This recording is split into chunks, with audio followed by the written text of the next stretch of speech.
গঙ্গা তুমি ও গঙ্গা বইছ কেন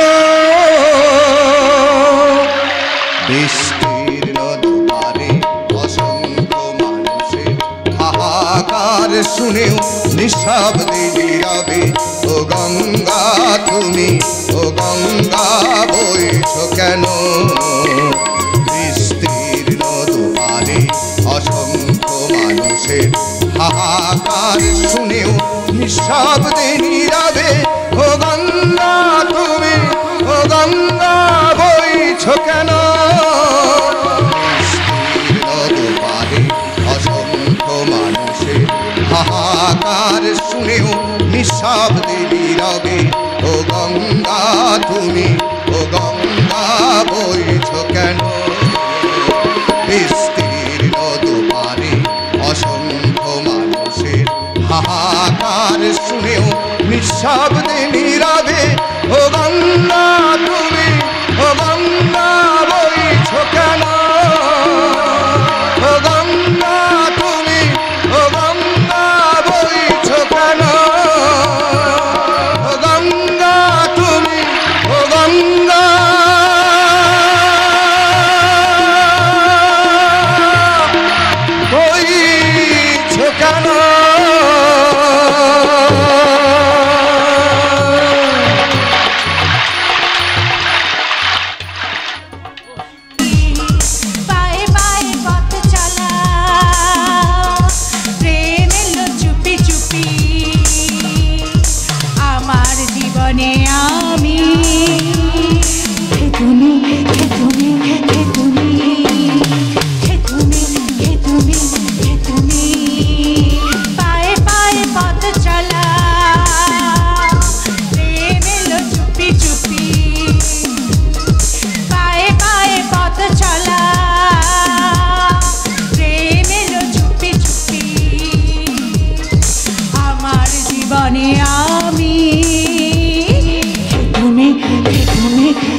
চকিত মনে ওঠে শিহরি কি করি কি করি কি করি কি করি কি করি কি করি পায়ে পায়ে পথ চলা প্রেম এলো চুপি চুপি পায়ে পায়ে পথ চলা প্রেম এলো চুপি চুপি আমার জীবনে আমি কি করি কি করি কি করি কি করি কি করি কি করি নিশিত এই নিশিত বল কি বলবি কি বলবি বল বল এই নে এই টাকাগুলো ধরে একটা নৌকো ফিট কর যা আমরা দুজনে কিছুক্ষণ গঙ্গার বুকে বেরিয়ে আসি কিন্তু জামাই বাবু তো এখনো আসেনি। কোথায় গেছেন মহাপুরুষ ভাস্কর ব্যানার্জি? জামাই বাবু বাজারে গেছেন দেশের বাড়ির জন্য কিছু প্রয়োজনীয় জিনিস, আর তোর জন্য কিনতে গেছে সিঁদুর শাকার শাড়ি। কি বললি? দেশের বাড়ি যেতে হবে বলে আমাকে ওইসব ছাইপাশ পড়তে হবে? তাই বলে জামাই বাবুর কোনো কথা তুই শুনবি না? গ্রামের মানুষের কাছে, তার মায়ের কাছে ওরে জামাই বাবু মুখ দেখাবেন কি করে? কতবার না তোকে বলেছি ওই জামাইবাবু শব্দটা আমার সামনে আর ফার্দার উচ্চারণ করবি না। জামাইবাবু শব্দটা ব্যাকডেটেড, ওটা উঠে গেছে। এবার থেকে তুই ভাস্করকে ভাস্কর দা বলে ডাকবি। ওই জামাইবাবু শব্দটা আমার কাছে অসহ্য লাগে, অসহ্য। কিন্তু দিদি, তোদের সমাজে উঠে যাওয়া হারিয়ে যাওয়া শব্দগুলো উচ্চারণ করতে আমার চেয়ে বেশি ভালো লাগে রে দিদি। কি বললি রে নিশি? যখন ছেলে হবে। কি বললি? ছেলে হবে আমার? মোটেও না। সে কি রে দিদি, সে কি রে? সিঁদুর শাখা শাড়ি না উঠিয়ে দেবার মতো তোরা এ যুগের মেয়েরা মা হওয়াটা উঠিয়ে দিলি নাকি? কি বুঝিস রে ইডিয়েট? ছেলেকে কোলে নিলে তোদের এই পোশাক আশাকের ভাঁজ বুঝি নষ্ট হয়ে যাবে। কি বললি ইডিয়েট? সিঁদুর পরা বঙ্গ নারী পরে শাখা ডুরের শাড়ি, আলতা পরা পা দুখানি, কোলেতে সন্তান, লজ্জা মাখা ঘোমটা তুলে সব কিছু যে চায় গো ভুলে মা বলে ডাকলে পারে প্রাণ করে আনচা। চর মেরে তোর মুখটা আমি ভেঙে দেবো আজকে।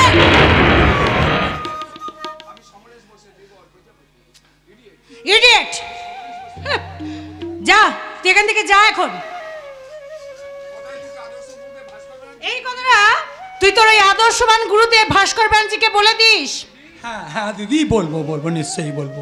আরে জামাই বাবুকে তো বলবোই, কিন্তু তার আগে এইসব আশেপাশে বসে থাকা ভদ্রলোক ও ভদ্র মহিলা আপনাদের বলছি। আচ্ছা আচ্ছা, আপনার তো যাত্রা থিয়েটারে এমনকি সিনেমার পর্দায় অনেক নায়িকা দেখেছেন তো? আচ্ছা দেখেছেন কি আমার এই দিদির মতো সিঁদুর শাখা শাড়ি না পরা এমন বিবাহিত নায়িকা কি আপনারা কখনো কোথাও দেখেছেন?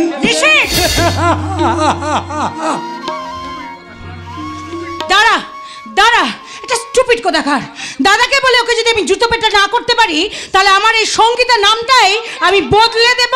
শুধু নামটাই নয় সঙ্গীতা, আমি তোমার জন্য যেগুলো নিয়ে এসেছি সেগুলি পরে তুমি শ্বশুর বাড়ি গেলে তোমার আধুনিক শিক্ষার সঙ্গ মুছে গিয়ে জীবনটা তোমার পবিত্র গীতা হয়ে উঠবে। আমি তোমার সঙ্গে তোমার দেশের বাড়িতে যেতে পারবো না ভাস্কর। তুমি কিন্তু আমার মায়ের সামনে, আমার ভাইয়ের সামনে, এমনকি আমার প্রতিবেশীর সামনেও নাম ধরে ডাকবে না। তাহলে কি বলে ডাকবো? ওগো, হ্যাঁ গো, শুনছো? মুখে ডাকবে না, চোখে চোখে ডাকবে। আশ্চর্য, তবুও তোমার জেদ। তুমি আমাকে ওইসব শাড়ি সিঁদুর শাখা নোয়া পরিয়ে মায়ের কাছে নিয়ে যাবেই। না গেলে মায়ের কাছে মুখ দেখাবো কেমন করে? এই দেখো মায়ের চিঠি, তিনি মুমূর্ষু অবস্থায় লিখছেন। ভাস্কর, দেখো তুই বিয়ে করেছিস শুনে আমি খুব খুশি হয়েছি। তাই তোর কাছে আমার অনুরোধ, এই অসুস্থ অবস্থায় বৌমাকে নিয়ে তোর মাকে একবার তুই শেষ দেখা দেখে যা ভাস্কর, শেষ দেখা দেখে যা, শেষ দেখা দেখে যা। দেখো না, দেখো তুমি চিঠিটা নিজে পড়ে দেখো। দেখো আমি কোনো গয়া বুড়ি চিঠি পিঠি পড়তে পারবো না।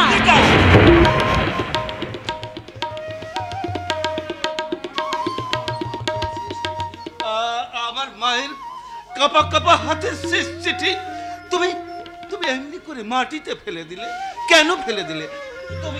তুমি কি মায়ের গর্ভে জন্মাওনি? তুমি কি তোমার গর্ভধারিণীকে কখনো মা বলে ডাকোনি? মনে রেখো, আমি আধুনিক যুগের মেয়ে। যে মেয়ে মা হতে চায় না, যে মেয়ের শাখা সিঁদুরে অ্যালার্জি, আমি তাকে মেয়ে বলেই মনে করি না। বউকে শাখা সিঁদুর পরাতে চাওয়া গাইয়া হিরো 2 বছর আগে কথা মনে করে দেখো। পাণ্ডুলিপি হাতে তুমি প্রকাশকদের দুয়ারে দুয়ারে ফ্যাপা করে ঘুরে বেড়াতে। হ্যাঁ বেড়াতাম। তোমার দাদা মিস্টার মুখার্জি অনুগ্রহ করে আমার প্রথম উপন্যাস প্রকাশ না করলে আজ আমি হয়তো লেখকই হতে পারতাম না। কিন্তু আমি তো তার জন্য তার জন্য তোমার বিয়ে করে তার যথেষ্ট মূল্য দিয়েছি। আমার বিয়ের আগে তোমার দাদা মিস্টার মুখার্জি আমার মায়ের অনুমতি নেওয়ার সুযোগটুকু পর্যন্ত দেননি। হোয়াট? তাছাড়া আমার বাবা কবে নির্দোষ হয়ে গেছে, এখনো আমার মা শাখা পরে, সিঁদুর পরে, পাড়ার কাকিমা জেঠিমা পিসিমারা বৃদ্ধা মায়ের পায়ে আলতা পরিয়ে দেয়। আমি সেই মায়ের কাছে, সেই গায়ের কাছে শাখা সিঁদুর শাড়ি না পরা বউকে নিয়ে কি করে দাঁড়াবো বলতে পারো? তুমি? আমি তোমার স্বামী। আমি স্বামী মানি, কিন্তু সব সিঁদুর ফিদুর মানি না। চিরকালের জন্য নয়, মাত্র দুদিনের জন্য তুমি আমার যন্ত্রণা থেকে মুক্তি দাও।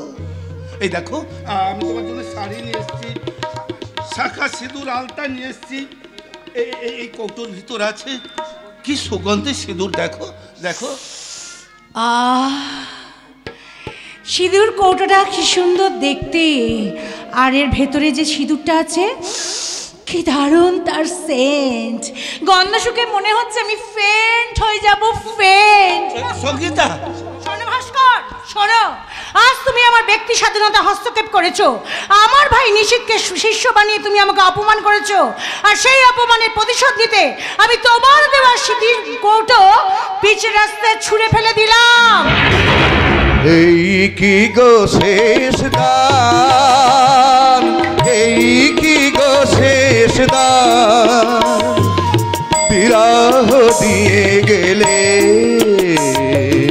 এই কি গো শেষ দান, এই কি গো শেষ দান, এই কি গো শেষ দান।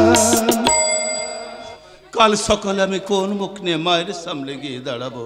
মা যখন জিজ্ঞাসা করবে, খোকা তুই একা এলি, বৌমা এলো না বুঝি? আমি তখন কি উত্তর দেবো? মা হার্টের রোগী, কষ্ট পাবেন, নতুবা হার্ট ফেল করবেন না। আরে জাসলা জারামের বাচ্চা, কাঁচা মরদ নেই মুখে শুধু তোবরে বাজি বাজি নচ্চার বেনি পয়সার মধ্যে কত এইছে। আবার বলে কি না, তোকে যেমন ভালোবাসে ময়নাকেও তেমন ভালোবাসি, একেবারে সমান সমান ওজন করা ভালোবাসা। আবে তাহলে শোন, আমি চাই না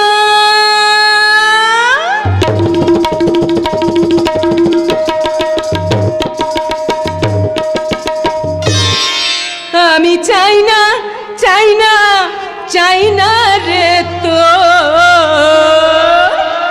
ওজন করা ভালোবাসা।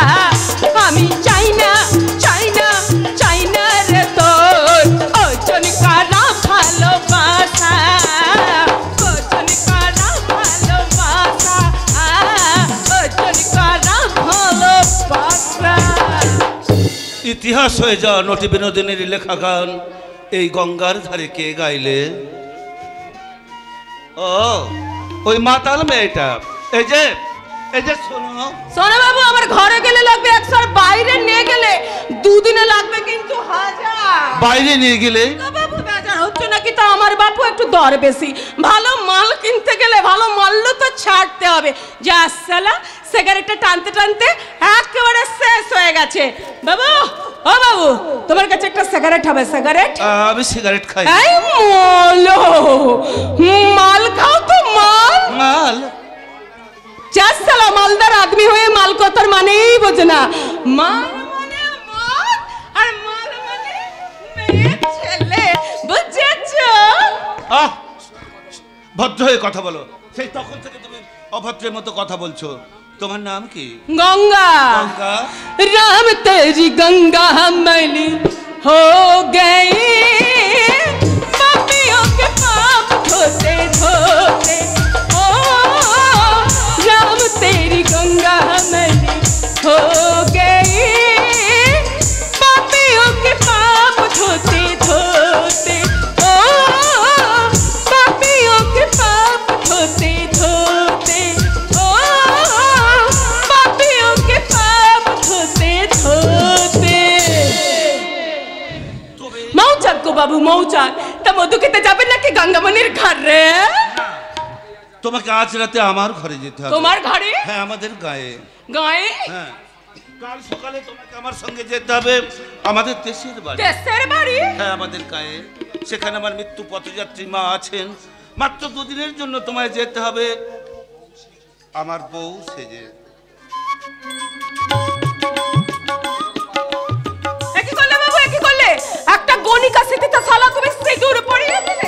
গেলাম, এছাড়া আমার কোনো উপায় ছিল না।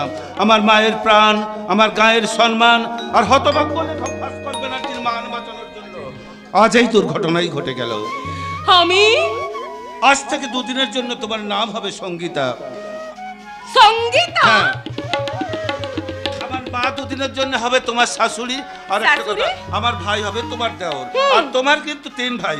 বড় ভাইয়ের নাম অজিত মুখার্জি, মেজ ভাইয়ের নাম নিশীথ, ছোট ভাইয়ের নাম সুমিত। আমার শ্বশুর মশাই নেই বুঝি? না, আমার বাবা 10 বছর আগে নিখোঁজ হয়ে গেছে। শালা আপচ্চু! গঙ্গা! হ্যাঁ, গঙ্গা নাই। তুমি বললে না একটু আগে আমার নাম সঙ্গীতা? হ্যাঁ, সঙ্গীতা সঙ্গীতা। বাবু এখন বুঝছি, ও শালা অনেক খাটুনি, অনেক গিটা কাজ করতে হবে। ও শালা 1000 টাকা হবে না বাবু, আর 200 টাকা বাইরে দিতে হবে বাবু। দেবো তোমাকে দুদিন আমি 2000 টাকাই দেবো। আরে শালা, আজ সকালবেলায় কার মুখটা দেখে আমি মুখ ধুয়েছিলাম মাইরি। না, ওই ভাষা নয়, তোমাকে ভদ্র ভাষায় কথা বলতে হবে, ভদ্রভাবে শাড়ি ব্লাউজ পরতে হবে। আমার গায়ের বাড়ির মানুষ যেন বুঝতে না পারে তুমি আমার ভাড়া করা বউ। বুঝেছি গো বাবু, বুঝেছি। আমি তোমার ভাড়া করা বউ, তুমি আমার ধার করা ভাতা। আবার নোংরা কথা বলে। বাসায় চলো, আজ রাতের মধ্যে তোমায় অনেক কিছু শিখে কাল ভোরে ট্রেন ধরতে হবে। এখন থেকে তোমার নতুন পরিচয়, তুমি লেখক ভাস্কর ব্যানার্জির স্ত্রী, তোমার নাম সঙ্গীতা। সিথিতে সিঁদুর গো হাতে কঙ্কনা, কি সাজে সেজেছ মাগো যশোদা মা, কি সাজে সেজেছ মাগো যশোদা মা, কি সাজে সেজেছ মাগো যশোদা।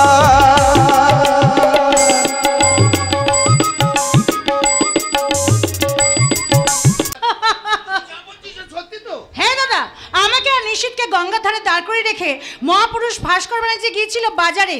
বাজারে? হ্যাঁ, দেশের বাড়িতে মায়ের কাছে নিয়ে যাবে বলে শাখা সিঁদুর আর শাড়ি কিনতে। তারপর আমাকে বলে কিনা, সঙ্গীতা দেশের বাড়িতে মাকে দেখতে যাব, তোমাকে ওই শাখা সিঁদুর শাড়ি পরে দুদিনের জন্য আমাকে দেশের বাড়িতে যেতে হবে। বলিস কি রে? হ্যাঁ, ওই ইডিয়েটটার কথা শুনে এই মাথাটা একবার আগুন জ্বলে গেল। তাকে রীতিমতন অপমান করে সিঁদুর কৌটো পিচ রাস্তায় ছুঁড়ে ফেলে দিয়ে আমি এখানে সোজা চলে এসেছি দাদা। বেশ করেছিস, ওকে একটু টাইট দেওয়ার দরকার ছিল। যা, তুই মুখ হাত দিয়ে ফ্রেশ হয়ে নে, ভাস্কর ফিরলে বাকি কথা পরে হবে না। এ বাড়িতে ফিরে আসার মতন মুখ আর ওর নেই দাদা। আজ যদিও বা ফিরে আসে, তাহলে বলবো ওর গায়ে কোনো মানুষের চামড়া নেই, আছে গন্ডারের চামড়া। বেচারা ভাস্কর আধুনিক সাহিত্য লিখে মোটামুটি নাম কিনেছিল, কিন্তু পয়সার অভাবে ভালো জায়গা পাচ্ছিল না। উপন্যাসের পাণ্ডুলিপি নিয়ে ওই পাবলিশার্সের দুয়ারে দুয়ারে ফ্যা করে ঘুরে বেড়াচ্ছিল। আর ঠিক সেই সময় আমি ওকে টেকে পড়লাম। ওর উপন্যাস ছাপাবার লোভ দেখে আমার একমাত্র বোন সঙ্গীতার সঙ্গে ওর বিয়ে দিলাম। ব্যবসা বাড়লো, ওর বই ছাপালাম, আর আজকাল আদর্শ নিয়ে বড় কচকচি করছিল। সঙ্গীতা ওর সেই আদর্শের ফনাটা একেবারে তুমড়ে মুচড়ে দিয়েছে। যাই বলো দাদা বাবু, দিদিমণি কিন্তু কাজটা ভালো করেনি। কি বলছো তুমি বরেন্দা? আজ সন্ধ্যাবেলা সিঁদুর কৌটো পিচ রাস্তায় ফেলে দিয়ে দিদিমণি অন্যায় করেছে। বিখ্যাত পাবলিশার অজিত মুখার্জির বোন হিসেবে যা করেছে ঠিক করেছে। নারীর চিরন্তন ধর্মকে তোমরা কি অশ্লীল উপন্যাসের সূচিপত্র মনে করেছো? বরেন্দা অতি মনোভাল্লবে একের পর এক অশ্লীল পত্রিকা প্রকাশ করে এদেশের লক্ষ লক্ষ ছেলে মেয়েদের যে সর্বনাশ তোমরা করছো, তোমারই বোন সঙ্গীতা সেই ব্যভিচারের শিকার। তুমি কিন্তু তোমার অধিকারের সীমা ছাড়িয়ে যাচ্ছ পরান্দা। তাতে কি এমন গতি দাদা? মহর্ষি ভিগৌত একদিন অনন্ত শয্যায় শুয়ে থাকা বিষ্ণুর বুকে লাথি মেরে বিষ্ণুর ঘুম ভাঙিয়ে দিয়েছিল। সুমিত, তুই কি আজকাল কলেজে না গিয়ে ওই পরান্দার তোলে সংস্কৃত পড়ছিস? সংস্কৃত না পড়লেও এই পরান্দার কাছ থেকে শিখেছি আমি বঙ্গ সংস্কৃতির আসল শিক্ষা। তা তোর ওই পরান্দার কাছে যখন শিক্ষাটা নিয়েছিস তখন দীক্ষাটাও নিয়ে নে। উপেক্ষার হাসি হাসছো ঠিকই দাদা, কিন্তু মনে রেখো তোমার এই রঙ্গিনী বোন সঙ্গীতাকে টপ করে জামাইবাবু সাহিত্য সরোবরে যে চালাকি জাল তুমি ফেলেছো, সে জালে মাছ তো একটা উঠবেই না, রুই কাতলা তো দূরের কথা, একটা চিংড়ি না আর একটা পুঁঠিও না। জ্ঞানকুটির কৌটার কতবার নাড়াবি? আমার একটা কথা শুনে রাখো দাদা। হ্যাঁ বলো। জীবনকে আশকরা দিয়ে তুমি তোমার মাথায় তুলে রেখেছো, সেই বড়ি তোমার অনেক স্বপ্ন দেখা মুখখানা একদিন পোড়াবে, পোড়াবে, পোড়াবে।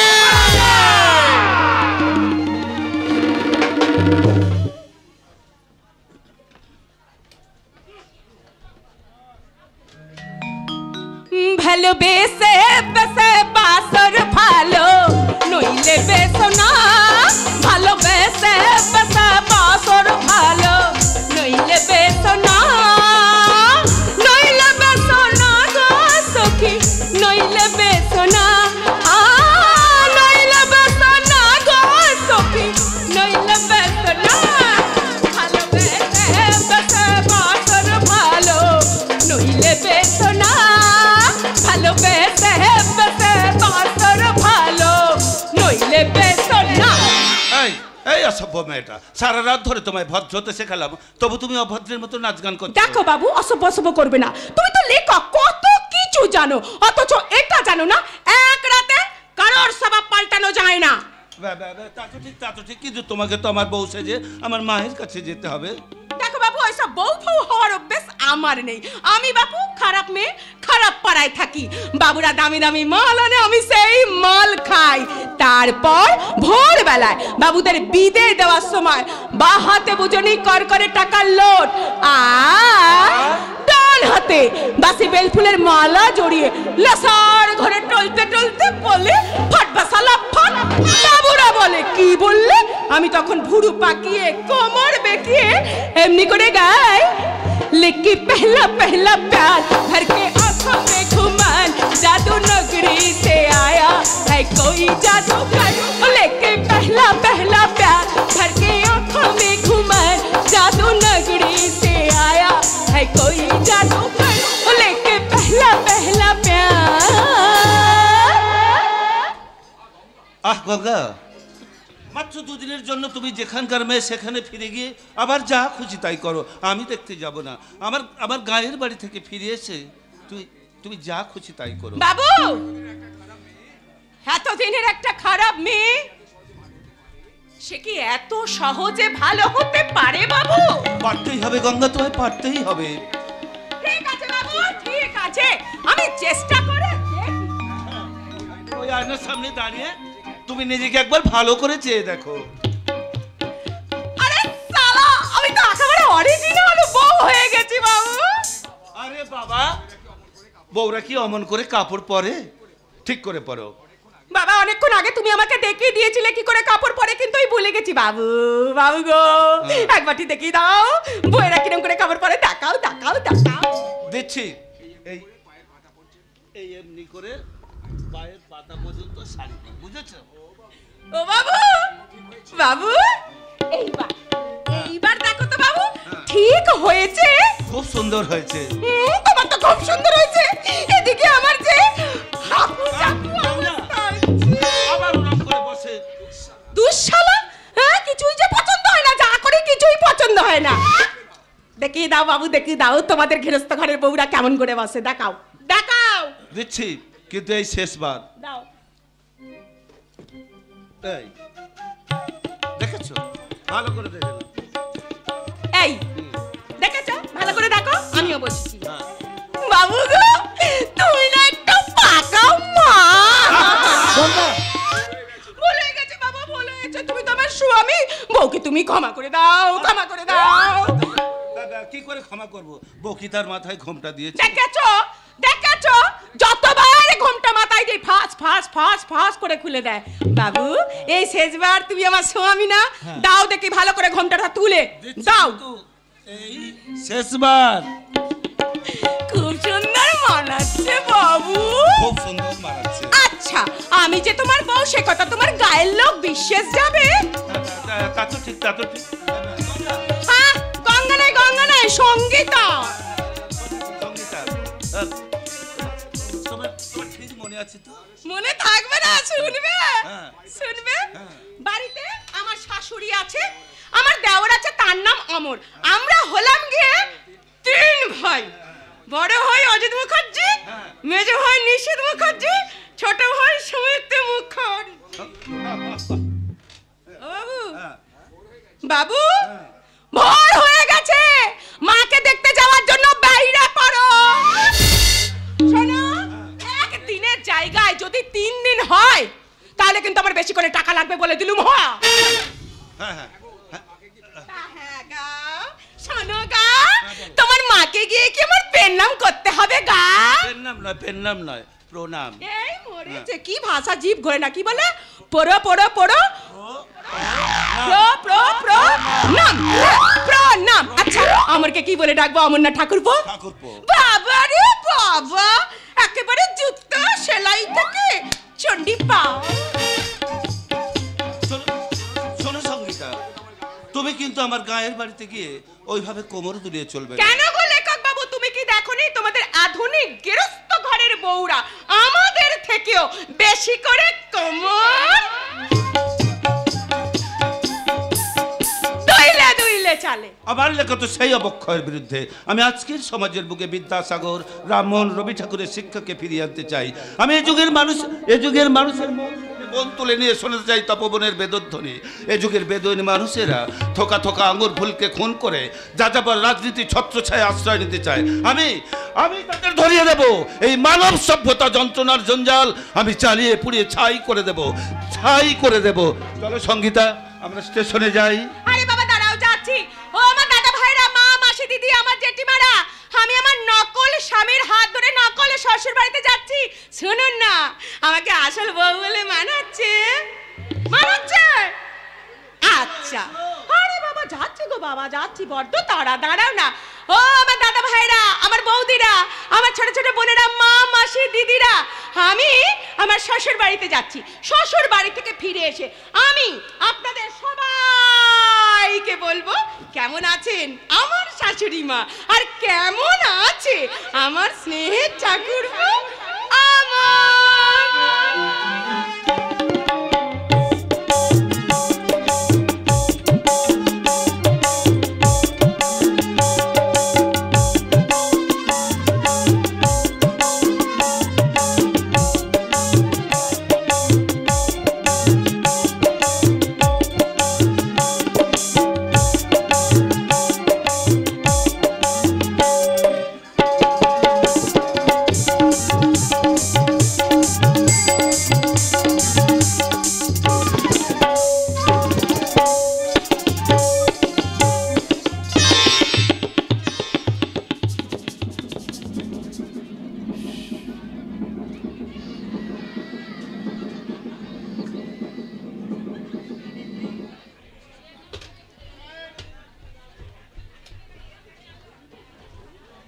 বাবা, অনেক কষ্টে আজকের ম্যাচটা বাতিল করতে পারলাম।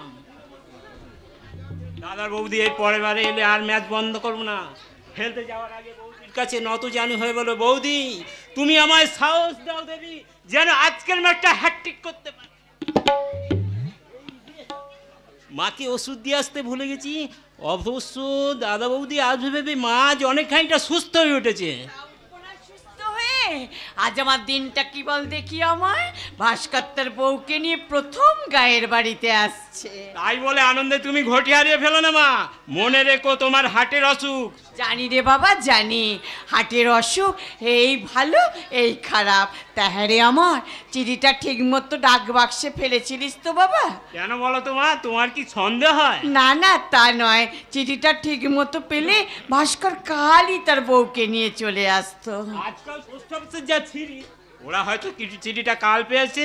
কি হলো মা, চুপ করে বসে বসে কি ভাবছো? ভাবছি আজ যদি তোদের বাবা থাকতেন তাহলে মানুষটা ছেলে বউকে দেখে কত আনন্দই না পেতেন। 10 বছর আগে মানুষটা যে কোথায় নিরুদ্দেশ হয়ে গেছে। মা, তুমি আমার বাবার কথা মনে করে যাচ্ছো। তুমিই তো বলেছো তোর বাবা একদিন না একদিন ঠিক ফিরে আসবে। হ্যাঁ, সেই কথা ভেবেই তো আজও সিঁথিতে সিঁদুর পরি, হাতে পরি শাঁখা লোহা। এই অবস্থায় মা যদি কাঁদতে থাকে, মায়ের হার্টের অসুখটা বেড়ে যাবে। ডাক্তারবাবুর কথা মতন যেমন করে মাকে ভুলিয়ে ভালিয়ে রাখতেই হবে। আচ্ছা আচ্ছা মা, বৌদি এলে তুমি কাকে বেশি ভালোবাসবে, আমাকে না আমার বৌদিকে? ওরে দুজনকেই ভালোবাসবো সমান সমান। আমার সমান সমান না, আমাকে বেশি ভালোবাসতে হবে। আচ্ছা বাবা আচ্ছা, এখন বলতো আমার বৌমাকে দেখতে কেমন হবে? মাকে নিয়ে একটু মজা করা যাক। আচ্ছা মা, আমার বৌদি কেমন হবে বলবো? বলতো বল কেমন হবে? কালো পেদনির মতন হবে। না কখনো না, আমার বৌমা দেখতে খুব সুন্দর হবে। তোমার নতুন বৌমা কেমন দেখতে হবে আমি বলবো কাকিমা? বলতো বাবা মনি বলতো। বেশ তাহলে শোনো। বল। আলতারা পাদুখানি মাগো মনি পড়বে যে তার শিশির ভেজা ঘাসে, শিশির ভেজা ঘাসে আলতারাঙা পাদুখানি মাগো পড়বে যে তার শিশির ভেজা ঘাসে, শিশির ভেজা ঘাসে 12 মাসে 13 পাবন করবে হেসে হেসে মাগো করবে হেসে হেসে আলতারাঙা পাদুখানি মাগো।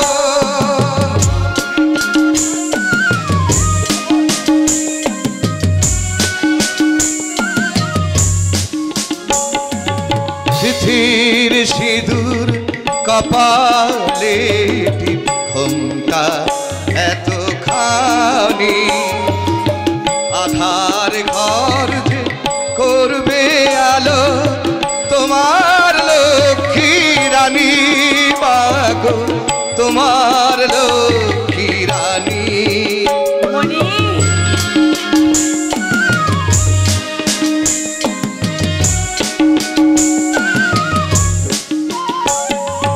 সিথির সিঁদুর কপালে ঘুমটা এতখানি, আধার ঘর যে করবে আলো তোমার লক্ষ্মী রানী মাগো, তোমার লক্ষ্মী রানী। এর মতো করবে সেবা মাগো তোমার পাশে বসে, মেয়ের মতো করবে সেবা মাগো তোমার পাশে বসে। 12 মাসে 13 পাবন করবে হেসে হেসে মাগো করবে হেসে হেসে আলতারাঙা পাদুখানি মাগো পড়বে যে তার শিশির ভেজা ঘাসে, শিশির ভেজা ঘাসে 12 মাসে 13 পাবন করবে হেসে হেসে মাগো করবে হেসে আলতারাঙা পাদুখানি মাগো।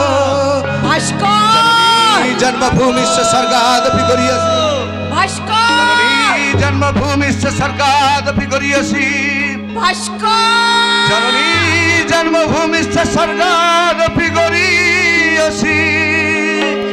মা মাগো মা মাগো মা, আমি এলাম তোমার কোলে, তোমার ছায়ায় তোমার মায়ায় মানুষ হব বলে। মা মাগো মা মাগো মা মাগো মা। ভাস্কর হ্যাঁ মা বলো তো মা, তুমি কেমন আছো? আমি ভালো আছি বাবা, তুই কেমন আছিস? আমি ভালো আছি মা। কিন্তু আমি ভালো নেই দাদা। কেন রে পাগল, তোর আবার কি হলো? মন খারাপ কেন? তুমি একা এলে, সঙ্গীকে বৌদিকে নিয়ে এলে না কেন? মানে কি হলো ভাস্কর? মানে তোর বৌদি ও বড়লোকের মেয়ে বলে তার এই পাড়া গায়ে পড়ে থাকা শাশুড়িকে তার দেখতে ইচ্ছে করলো না, তাই না ভাস্কর? মা তুমি অমন করছো কেন মা? তোমার বৌমা এসেছে। এসেছে? আমার এসেছে? আরে যা বাবা যা, মোড়ের দোকান থেকে মিষ্টি নিয়ে আয়, বৌমাকে মিষ্টি মুখ করাতে হবে। যাচ্ছি কাকিমা, যাচ্ছি। শুধু মিষ্টি আনবো না, এই মিষ্টি খবরটা বাজারে একেবারে গেজেট করে দিয়ে আসবো। আরে বৌমা কোথায় গেল? আসো। হয়ে গেছে গো, হয়ে গেছে, যাই গো যাই।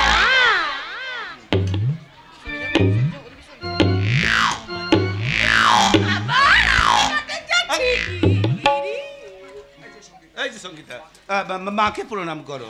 মা, হ্যাঁ। মা, হ্যাঁ। আপনি কেমন আছেন? এসো মা, আমার লক্ষ্মী এসো। এই মরেছে, আমি তো লক্ষ্মী নই, আমি তো তার মানে মা ও আসলে বড় লোকের মেয়ে তো, তাছাড়া একটু মাথার গন্ডগোল আছে। তোমার ভালো নামটা বলো। মা, আমার ভালো নাম সঙ্গীতা। সঙ্গীতা, এ হলো তোমার দেওর। তুমি কি মিষ্টি গো ঠাকুরপো? আমার চেয়ে অনেক মিষ্টি বৌদি তুমি। আমাকে প্রণাম করছে কেন? আমি তো ভালো। তার মানে বাবা বললাম না, ওর মাথায় একটু গন্ডগোল আছে। মা, মা, আপনি আমাকে ক্ষমা করে দিন মা, আমি খারাপ নই মা, আমি তো খুব ভালো। পাগলি মেয়ে কোথাকার। হাসিস কেন রে অমর? ওদের সোসাইটি তো ঘোমটা দেওয়ার চল নেই, তাই বুঝি অমন করে কলা বউয়ের মতন ঘোমটা দিয়ে বসে বলো? তুই একটু থাম তো আমার, আমি বৌমার মুখ দেখবো। বৌমা, আমি সোনা দিয়ে তোমার মুখ দেখলাম মা, লক্ষ্মী সোনা মেয়ে হয়ে স্বামীর সঙ্গে সংসার করো। ও বাবু, এ দুটো তাহলে আমার হয়ে গেল বলুন বাবু। গায়ের কোনো বউ তার স্বামীকে বাবু বলে না। ও তাই নাকি? আমি তো জানতাম না। একটু একটু করে আমি তোমাকে সব শিখিয়ে দেব মা। কিন্তু বাবুর সঙ্গে তো আমার দুদিনের চুক্তি। তার মানে তুমি কি আমায় পাগল করে দেবে? ভাস্কর, বৌমা তোর থেকে আমার থেকে বয়সে অনেক ছোট, কি বা বোঝে বল? তার আবার শহরের মেয়ে। হ্যাঁ বৌমা, তোমরা ক ভাই বোন? নাম বলবো মা? না না, নাম বলতে হবে না, নাম বলতে হবে না। ভাস্কর, আমার পাশে এসে একটু দাঁড়াতো বাবা। কেন মা? তোর এই হতভাগিনী মায়ের সামনে তোদের বিয়েটা হয়নি তো, আর আমি বৌমাকে বরণ করে ঘরে তুলতে পারিনি, আর আমার শেষ ইচ্ছাটাও পূরণ হয়নি তো মা। ভাস্কর, মায়ের কথার কখনো অবাধ্য হতে নেই। দে দে তো বাবা, তোর হাতটা দে তো একবার দেখি। বৌমা এসো, তোমার ডান হাতটা দাও তো। এই যে পাড়ার কত বউজিয়েরা আমার ছেলের বউকে দেখতে এসেছেন, আপনারাই তো বলতেন আমার ছেলে নাকি তার বউ নিয়ে বাড়ি ফিরবে না। আমার ছেলে বউ নিয়ে বাড়ি ফিরেছে, আমি আমার ছেলে বউকে নিয়ে বাড়ির ভেতরে যাচ্ছি। শাক বাজে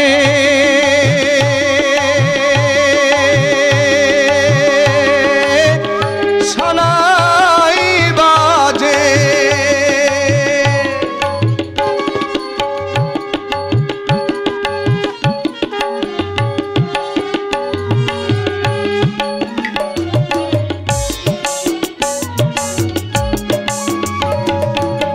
শাক বাজে সানাই বাজে প্রজাপতির বিধানে, শাক বাজে সানাই বাজে প্রজাপতির বিধানে, মিলনের মধুরাতে এলো আজ জীবনে, এলো আজ জীবনে, মিলনের মধুরাতে এলো আজ জীবনে, এলো আজ জীবনে। শাক বাজে সানাই বাজে প্রজাপতির বিধানে, শাক বাজে সানাই বাজে প্রজাপতির বিধানে, মিলনের মধুরাতে এলো এলো আজ জীবনে, এলো আজ জীবনে, মিলনের মধুরাতি এলো আজ জীবনে, এলো আজ জীবনে। শাঁখ বাজে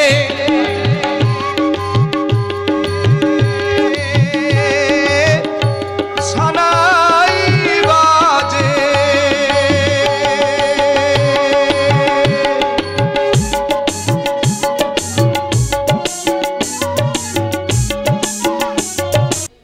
কি বললি রাজবউ?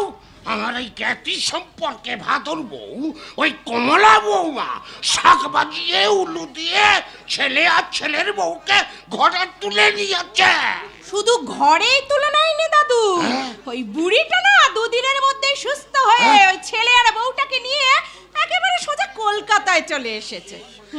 এই বলে কপাল রে রোদ বউ, কি বলে কপাল, হিংসায় হিংসায় আমার গা চলে যাচ্ছে।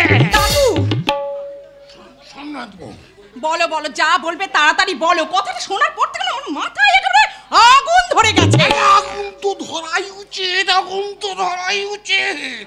ভাইয়াদের এত বড় বড় তোকে সহ্য করা যায়? ওই ভাস্করের বাবাটা অভাবের জ্বালায় দেশ ছেড়ে চলে গেল, আর এই মামাগিটার কষ্টের শেষ ছিল না। ওই হতভাগা ভাস্করটা নামপর জেলে বৈনিক, আর তাই দেখে এই পাড়ার লোকেরা সব ছিছি করত। অথচ ভাগ্য দেখো, রাতারাতি একারে আঙুল ফুলে কলা গাছ। অথচ আমার দুটো নাতি, এ ঠাকুর, এ প্রভু, তোমার কিছু হবে থাক থাক দাদু থাক, আরে নিবু বলতে তার সলতে উসকে লাভ নেই, বুঝলে? এই ভাস্করদের ব্যাপারটা তুই কার মুখ থেকে শুনলি? কেন কেন, তোমার এই ছোট নাতি গো তপন খেপার কাছ থেকে। তপন এসব কথা জানলো কোত্থেকে? ও দাদা আমায় তুই ভেবে তো ভালো তো, আমি কিন্তু অনেক তুই জানি। তুই কি জানিস? কে জানে?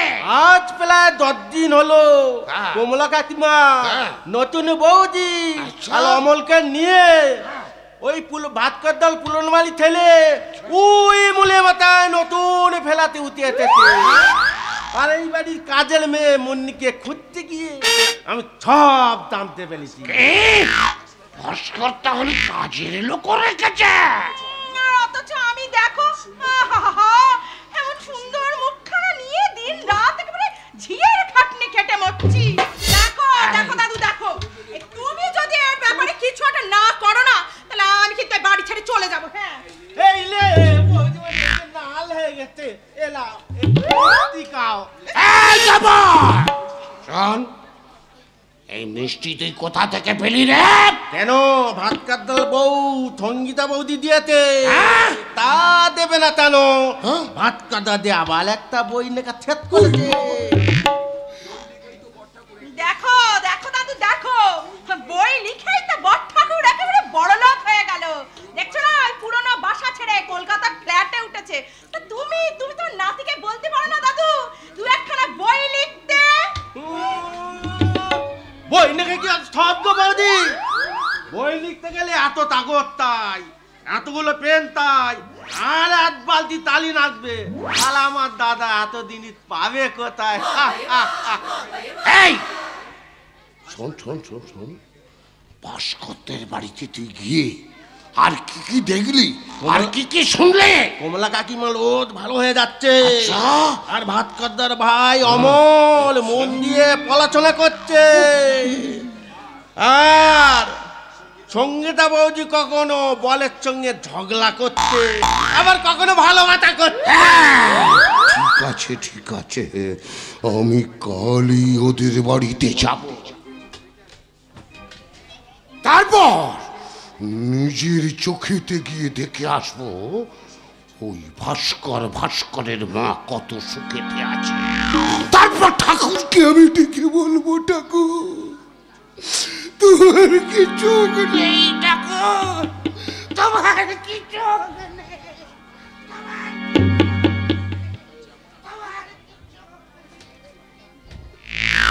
যেমনি আমার বুড়ো ভাম দাদু তো আর তেমনি আমার বৌদিটা, এরা কালো ভালো তাই না, কালো থুক দেখলে তো থলিত খেলা হয়, খ্যাপা সব খ্যাপা কথা গা।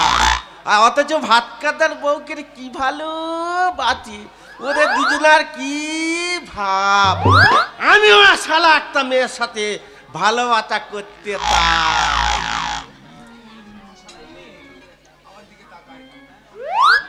ওরে শালা খ্যাপা, তোর মনে মনে এই ছিল? হ্যাঁ বৌদি, দয়া করে জানো দাদাকে বলে দিও না, তাহলে আমাকে সোজা বৃন্দাবনে পাঠিয়ে দেবে। তোকে বৃন্দাবনেই পাঠানো দরকার, খ্যাপা কোথাকার। দেখো বৌদি, তুমি আমার থাপা বলবে না, থাপা বললে আমি থেপে গিয়ে তোমাকেও আমি বলবো তুমি একটা খেপি, তুমি একটা খেপি, তুমি একটা থেপে।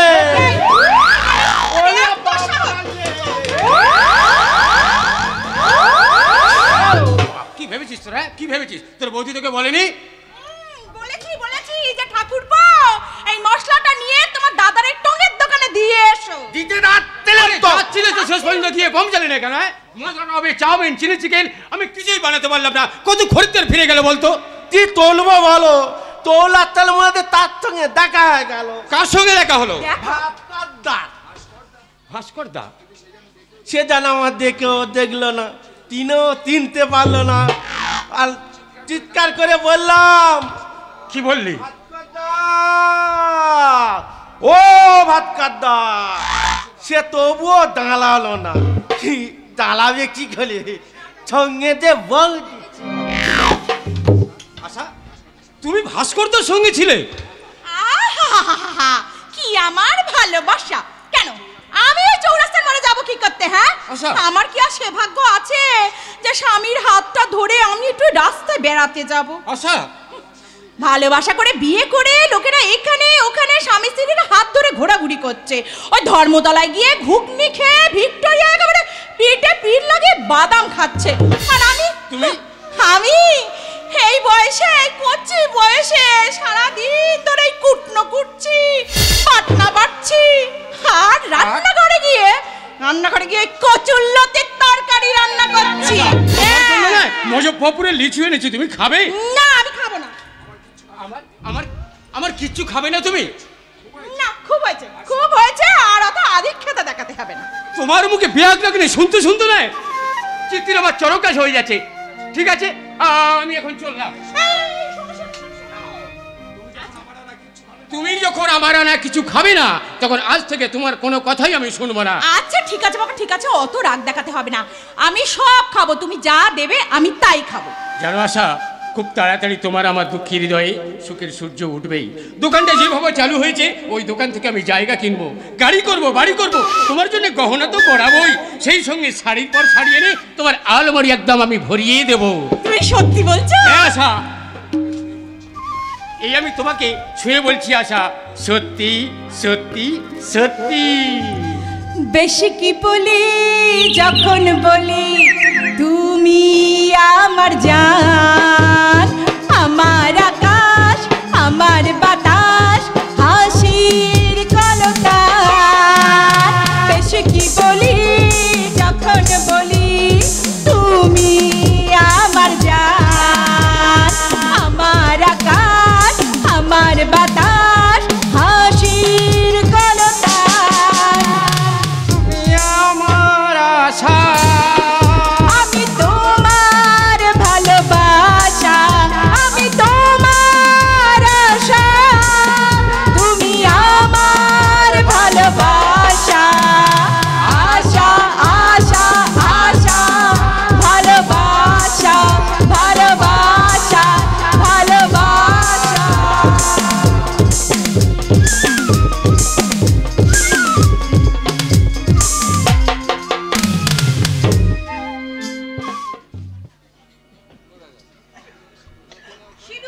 সিঁদুর নারী জীবনে দুর্লভ বস্তু যেন সিঁদুর না, আমি মানি না। শাখা সিঁদুর লো আমি কিচ্ছু মানি না। আমি এই বয়সে মা হয়ে আমি আমার যৌবনে গ্ল্যামার কিছুতে লস করতে পারবো না। আমি যৌবন বন্যায় ভেসে যেতে চাই।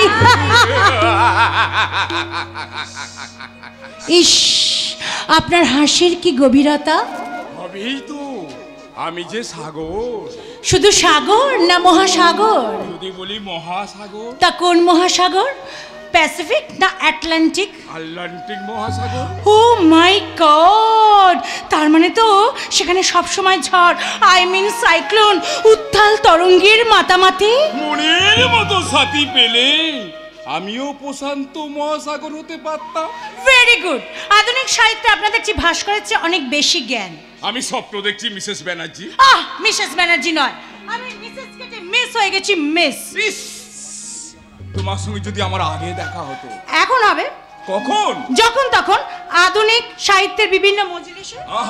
যেন এক বিন্দু শিশির পরে একটি ধানি শিশির উপর।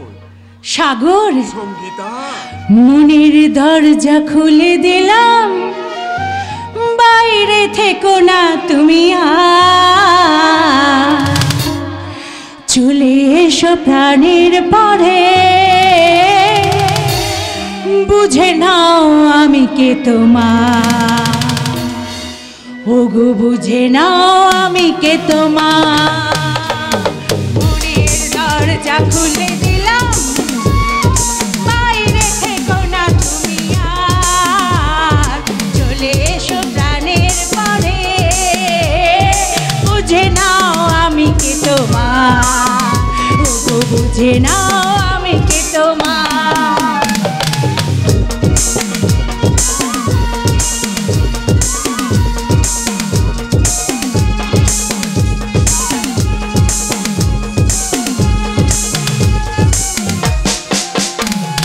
কতদিন আর কত রাত যেছে সন্ধ্যা সকাল, কতদিন আর কত রাত যেছে সন্ধ্যা সকাল, মনে মনে ভাবতাম জানে সামনে পেলাম দেখা তার, বুঝে নাও আমি কে তোমার, বুঝে নাও আমি কে তোমার।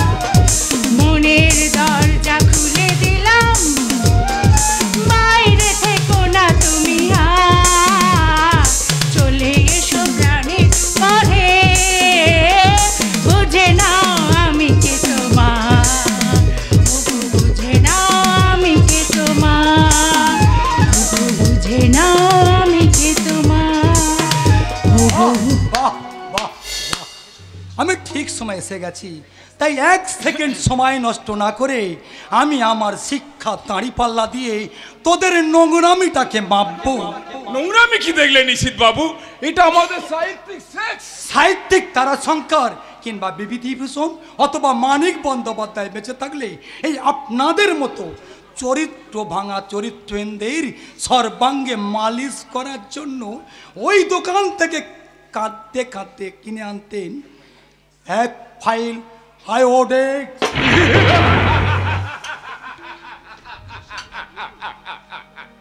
নিশীথ বাবু, আপনি আপনি একটা ভয়ঙ্কর রোগে ভুগছেন।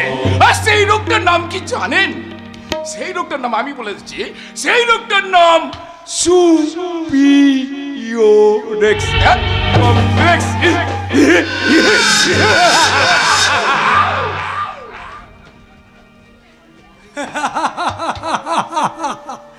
তা গুড মর্নিং মিস্টার মুখার্জি, আপনি কি কমপ্লিট করবেন না আপনার পরবর্তী sentence? Shut up nonsense. I am sure তোর মাথাটা সত্যি সত্যি খারাপ হয়ে গেছে। তা না হলে তুই আমাকে মিস্টার মুখার্জি বলে সম্বোধন করছিস কি বলে? আরে ঠিকই তো বলেছি, তোর পোশাক আশাক দেখে তোকে পুরুষ বলে মনে হচ্ছে, তবে পুরুষটা নয়, এই আধখানা পুরুষ। তবে কি তোর এই আদর্শবান গুরুদেব ভাস্করের হাতের ব্যাকডেটের সাহিত্য বোনার কুরুষ হয়ে থাকবো? কুরুষ? তুই হাসছিস না দিদি, তুই কাঁদছিস। জামাই বাবুর ওপর প্রচন্ড অভিমানে তুই তোর জীবনটাকে নিয়ে ছেনে মেনে খেলছিস। কি বলছিস দিদি? কেন কেন তুই ভুল পথে চলেছিস রে দিদি? আমি তোর পায়ে ধরে বলছি এখনো সময় আছে, তুই জামাই বাবুর কাছে ফিরে চল। ওরে ওরে আমি তোকে সঙ্গে নিয়ে যাব, জামাই বাবুর সব অপমান আমি মাথায় তুলে নেব। শুধু মেজবাবুই নয়, আমিও তোমার সঙ্গে যাব দিদি ভাই। তুমিও যাবে? কেন যাব না বলতে পারো দিদি ভাই? সেই তোমার বাবার আমল থেকে এ বাড়িতে কাজ করছি। তাছাড়া কর্তা বাবু আমাকে ছেলের মতো ভালোবাসতেন। সেই ছোট্টবেলা থেকে তোমাদের সঙ্গে থাকতে থাকতে কখন যে নিজের ভাই বোনের চোখে দেখে ফেলেছি সে কথা আমি নিজেও জানি না।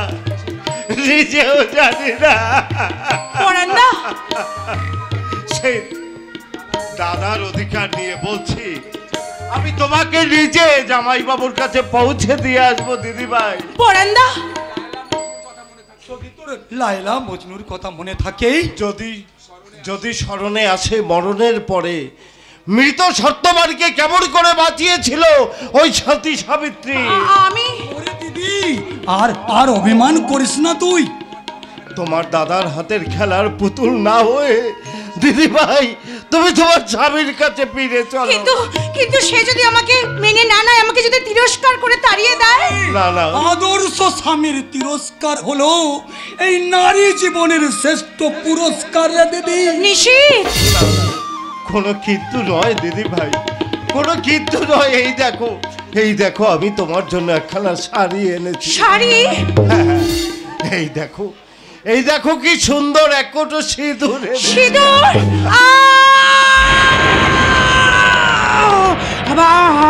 আবার সেই শাড়ি সিঁদুরের কেচ্ছা আমি আর কিছুতেই সহ্য করতে পারছি না, কিছুতেই নয়। Get out, I say get out. তোমরা দুজনেই এখান থেকে বেরিয়ে যাও। আমরা বেরিয়ে যাব নিশ্চয়। তোমরা না বেরিয়ে গেলে আমার দাদার অফিসের কাজটা আমার এই দিদি কমপ্লিট করবে কি করে? আমরা কি স্বপ্ন দেখছি? মেজদা, পরান্দা, স্বপ্ন নয়, এ যে বড় দুঃস্বপ্ন।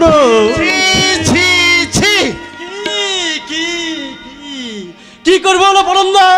আমার এই প্রতিবাদী কণ্ঠটা অকেজো করার জন্য আমার এই বড়দা আমাকে মদ খাইয়ে দিয়েছে। ওরে তুই খেলি কেন রে হতভাগা? না খেলে আমি যতটা শিখবো কি করে মেজদা? কারেক্ট না হলে কারেন্ট খাওয়া মানুষের মতো আমার সুন্দর ক্যারেক্টারটা দুমড়ে মুচড়ে কদাকার করতে পারতাম কি? একটু আগে তোর কাছে পাঠিয়ে দিতে সেই ব্যভিচারের লেখক সাগর রায়কে। আমি কি করবো রে মেজদা, আমি কি করব? আমিও তো হতে চেয়েছিলাম ওই উত্তর আকাশের ধ্রুবতারা, কিন্তু আমার ওই দাদা আমাকে বানিয়ে দিল টিমে জোনাকি পোকা। সমপোকা থোকা থোকা সবুজ পাতাগুলোকে চুষে খেয়ে সাদা করে দেবে আমার ওই অর্থলোভী দাদা। বাধা দেবার কেউ নেই, অর্থনীতির লাভের খোয়ারে বাধা পড়ে গেছে আজ আমাদের প্রতিভা।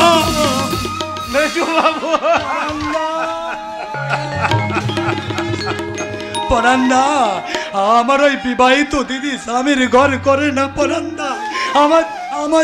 আমার এই কলেজে পড়া ভাইটা মদ খেতে পারবে। নিষেধ, ফিরে দে সমস্ত আমার শিক্ষা। নিষেধ, দীক্ষা দে দীক্ষা। তুই আমার চরিত্রহীনতার দীক্ষা দে দীক্ষা।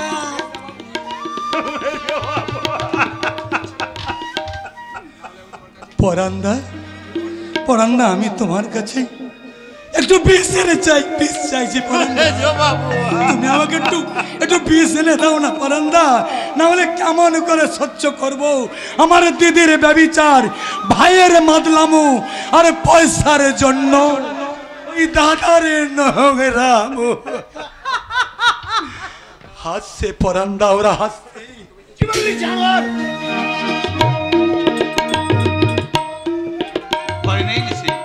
তোমার দাদা মিস্টার মুখার্জি তোমাকে জানোয়ার বলে বনের দিকে ঠেলে দিলেও তুমি কিন্তু তপবনের ছোঁয়া পেয়ে গেছো ভাই। দাদা, ওটা কি তপবনের ছোঁয়া না অধঃপতনের ধোঁয়া? একটা অদ্ভুত যন্ত্রণার শিশু আমার বুকের মধ্যে কেঁদে উঠলো, ওয়া ওয়া ওয়া। তুমি কোথা থেকে আসছো, পন্ডিচেরি না গোয়া? আমার সাহিত্য চাষের সব ধান কবেই হয়ে গেছে রোয়া। ইস, দেখে মনে হচ্ছে তুলসী পাতা একেবারে ধোয়া। আমার মনের আলমারিতে এখনো তোলা আছে শাখা, সিঁদুর আর নোয়া। দাদা, ওই অসভ্য লোকটাকে বলে দাও আমি কোনোদিনও হতে চাই না কমলা লেবুর কোয়া। আমিও হতে পারতাম ভীষণ বেপরোয়া, যদি এই মুহূর্তে পাওয়া যেত মাল এক পোয়া। বাবা বাবা বাবা বাবা, শিক্ষা শিক্ষা যে ছেলের হাতের মোয়া। শুধু তাই নয় পরান্দা, এই মানুষের সুনীতি আজ ওই দুর্নীতির বিছানায় শোয়া। হাসি বন্ধ করে উত্তর দাও, তুমি কি আমার বোনকে ফিরিয়ে নিয়ে যেতে এসছো? আমি আপনার বোনের মতো একটা পাথরের ঢিবিকে নিয়ে যাবার জন্য এখানে আসিনি। আমি এসেছিলাম আপনার কাছে রেখে যাওয়া আমার পাণ্ডুলিপিটা নিয়ে যেতে।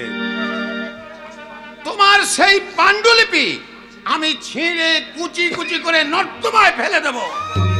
কর্তমাক্ত জীবনের জীবন্ত প্রতীক, এত সাহস আপনি পেলেন কোথা থেকে? আপনি কি জানেন একমাত্র লেখকরাই পারে তাদের এই কলম তরবারির সাহায্যে আপনার মতো দেশদ্রোহীর দুঃস্বপ্নকে ছিন্ন ভিন্ন করে দিতে। তবে রে কুকুর, তোর এই পাণ্ডুলিপির বদলে আমার এই জুতোটা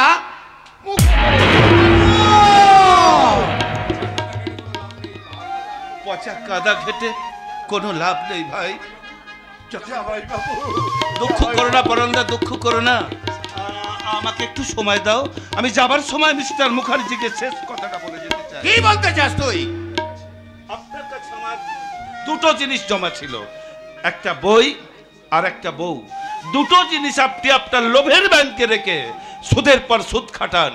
যাবার সময় কেউ লেখক একটা কথা বলে যেতে চায়, আপনার এই পায়ের চপ্পলটা আপনার মুখে মেরে দেখি, মুখটা আপনার কি করে এমন দেশটি কোথাও খুঁজে পাবে না তো তুমি, সকল দেশের রানী সেজে আমার জন্মভূমি।